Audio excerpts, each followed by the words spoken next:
The Battle of Sobraon, fought on the 10th of February 1846, was the fourth, last and decisive battle of the First Anglo-Sikh War. At the end of that bloody morning, over 12,000 men had been killed and wounded, and the last formidable army opposing British rule in India had been defeated. I won't go into all the reasons behind the war and the first three battles, as I've covered those in previous episodes, and I've posted links to them in the description below if you want to follow the story in sequence. Suffice to say, rivalries between the British Empire and the Sikh Kingdom of Punjab came to a head and war broke out in December 1845. The first two battles at Mudki and Ferozeshah that opening month had been inconclusive. Many Sikhs thought that they should actually have won those encounters and accused some of their leaders, in particular Tej Singh and Lal Singh, of treachery. Meanwhile, the British commander, General Hugh Gough's preference to send his men forward in bayonet attacks against the massed Sikh artillery had resulted in many of his side questioning his tactics and high losses. His political superior, the Governor-General of India, Lord Hardinge, who was accompanying Gough on this campaign, had requested London replace him with General Charles Napier. And back in London, even the victor of Waterloo, the Duke of Wellington, had raised his concerns about Gough's abilities. So it seemed that both Gough and the Sikh leaders, Tej Singh and Lal Singh, were all on borrowed time.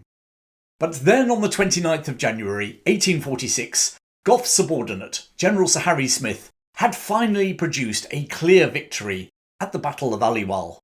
With Smith now arriving back at Gough's camp, the general was as usual advocating an immediate attack on the Sikh positions at nearby Sobraon.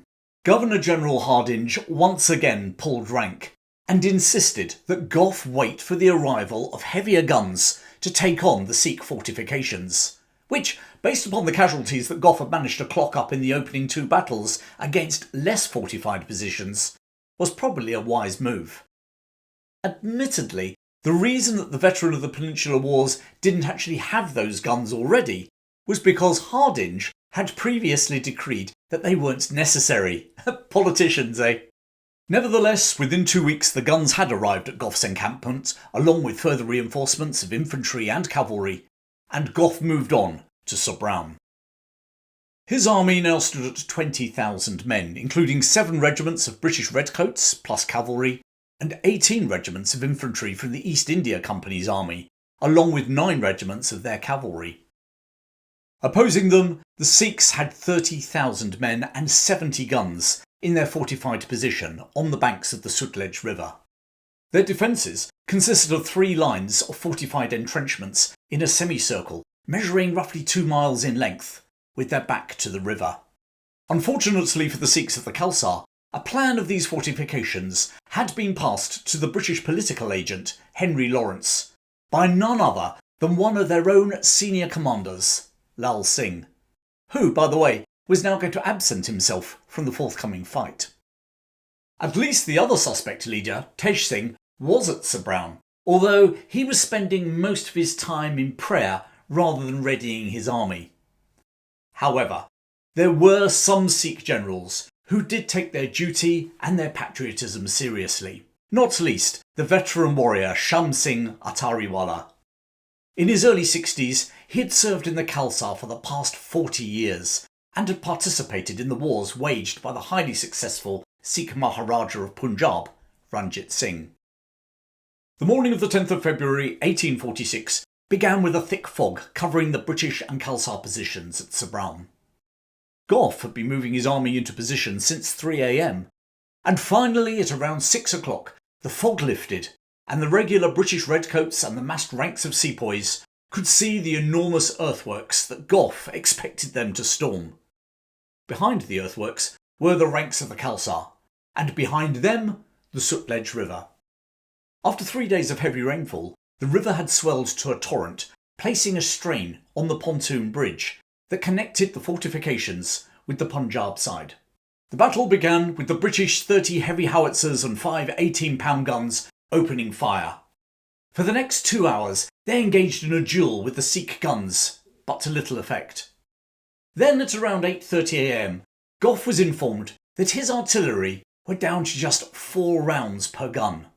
Now, any other commander might have been concerned, but not Hugh Gough, who, true to form, uttered, "Thank God, then we'll be at them with the bayonet."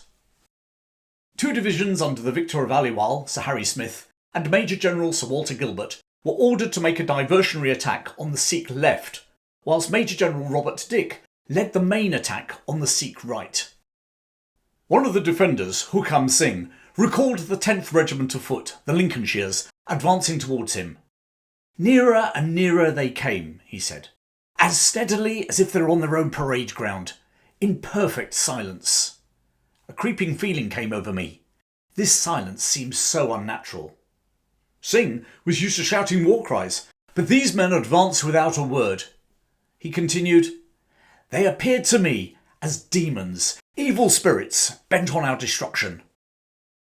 Finally the order came to fire, and the whole Sikh battery erupted.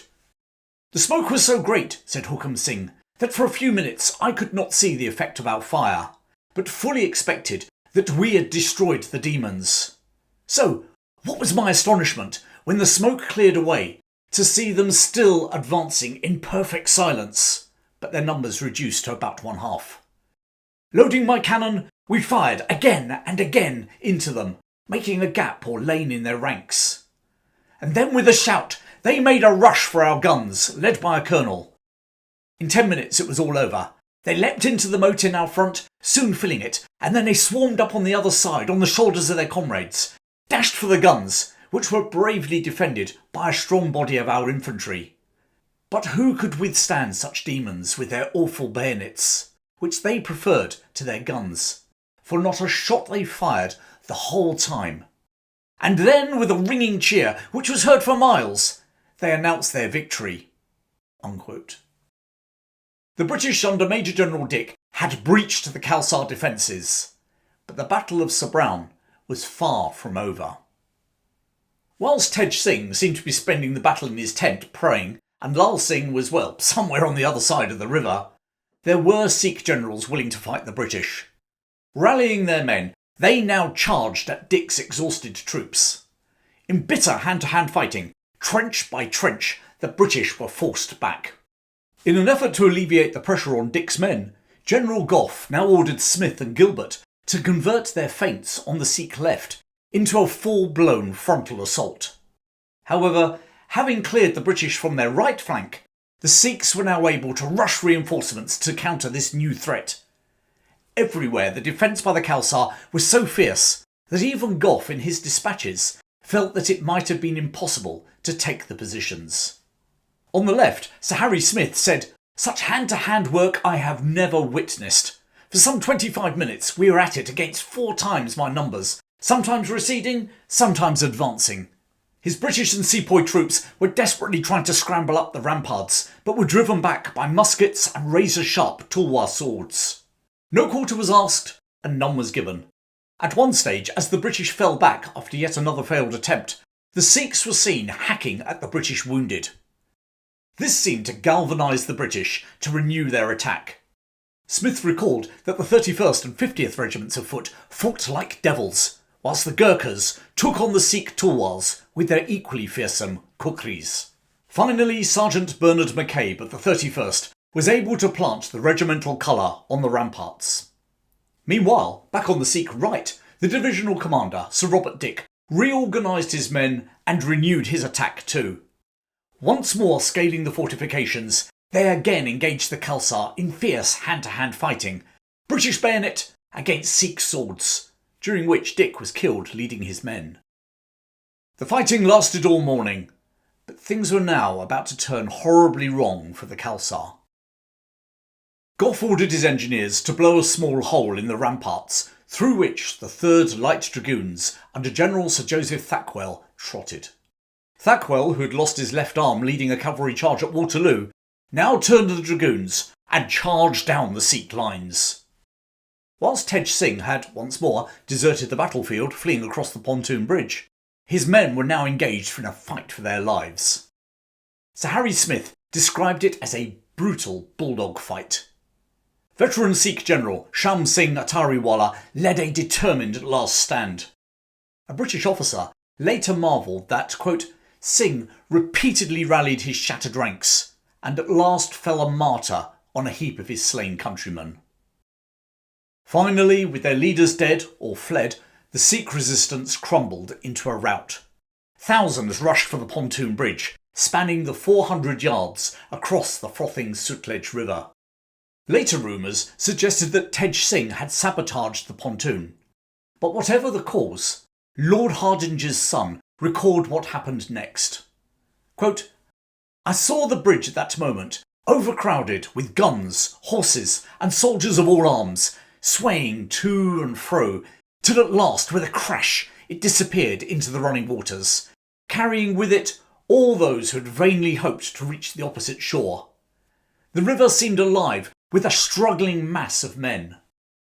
A sepoy in the East India Company Army, Sitaram, remembered men choking in the river, their long hair streaming in the water, trying to grab hold of each other in their panic until the teeming mass drowned.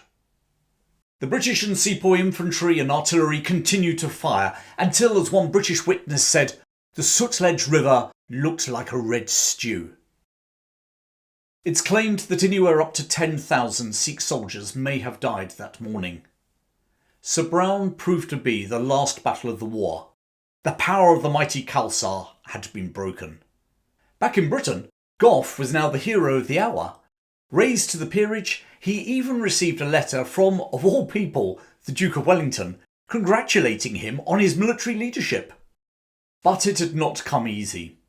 That morning his army had lost 320 men dead and a further 2,063 wounded, over 10% of his command, even higher than his losses at Ferozeshah. His dead included Major General Dick, 2 brigadiers and 4 colonels. The Battle of Sobraon brought to an end one of the shortest wars on record. The First Anglo-Sikh War had lasted just 54 days. And yet, in that time, 4 bloody battles, Mudki, Ferozeshah, Alliwal and Sobraon, had left over 20,000 Sikhs, Indians and British killed or wounded. It was possibly the most decisive battle the British ever fought in India. Historian W.I. Gilbert called Sobraon the Indian Waterloo. And in a way, he was right. Whilst the numbers engaged and the overall casualties were far greater at Waterloo, they both had decisive strategic impacts. Waterloo was Napoleon's bloody last stand. His defeat there was total, and it changed the course of Europe for the next century. Similarly, the bloody defeat of the Khalsa at Sobraon broke the power of the only Indian state left able to oppose the British. If the Sikhs had prevailed, Indian history would surely have been very different, not least with the Indian Mutiny in 10 years' time. But as it was, it set the course of the British Raj in India for the next 100 years. And yet, if Sobraon is India's Waterloo, maybe the resulting peace treaty was India's Versailles. The Treaty of Lahore extended the British frontier over 100 miles westwards into Punjab. They also seized Kashmir, which they then sold to a pro-British Sikh general, Gulab Singh, for £750,000. This, together with a fine of 1.5 million on the Punjab, actually covered the British financial costs of the war. Whilst the Punjab remained nominally independent under its infant Maharaja, Dalip Singh, a British political resident, Sir Henry Lawrence, would now advise the Maharaja and his chief ministers. British troops were allowed to be stationed in Punjab, and the size of the Khalsa dramatically reduced. And that Khalsa would be commanded by Tej Singh, whilst Lal Singh remained as chief minister. And both men retained all their lands and incomes too. Hardly surprising, many Sikhs felt that they had not been truly defeated, but had only lost due to treachery, which made the terms of the treaty even harder to bear. You see what I mean about it being a bit like Versailles? And the reduction in their army meant that there were now many former members of the Khalsa roaming the countryside, looking for a cause. British commentator at the time, Joseph Cunningham, argued that the Sikhs' strength was not to be measured in thousands of warriors, but in their unity, energy and religion.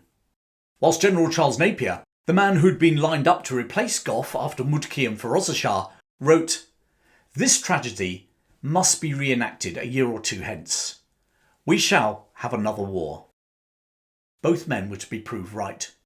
2 years later, the Second Anglo-Sikh War would erupt, and I'll be covering that very soon. In the meantime, a special thanks to Alex, Audrey, Michael, and all the rest of you whose support enables me to research and produce my stories. If you'd like to support my show, then please click on the links in the description below. Thanks for joining me today. Keep well, and I'll see you again very soon.